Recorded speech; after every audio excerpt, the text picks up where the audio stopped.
بے حسی ہے، ظلم ہے، بربریت ہے، لاقانونیت ہے اور چند لوگوں کا ٹولہ جو انٹرنیشنل سازش کے تحت اس وقت پاکستان میں مسلط کیا ہوا ہے۔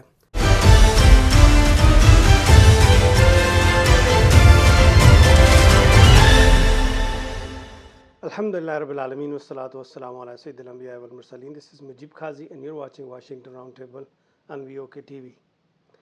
پاکستانی قوم کا اس وقت یہ حال ہے کہ وہ اپنے گھروں میں بیٹھ کر اپنی بستر کی کمفرٹ پہ بیٹھ کے اللہ سبحانہ وتعالیٰ کی غیبی مدد کے بھروسے پہ بیٹھے ہوئے۔ مجھے یہ بتائیے، جب 9/11 ہوا تو آپ کو غیبی مدد آئی؟ جب بابری مسجد کا واقعہ ہوا تو کیا آپ کو غیبی مدد آ گئی؟ جب 1971 میں پاکستان کے 2 ٹکڑے کر دیے گئے تو غیبی مدد آ گئی؟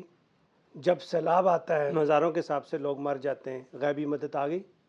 زلزلہ آتا ہے لوگ مر جاتے ہیں، غیبی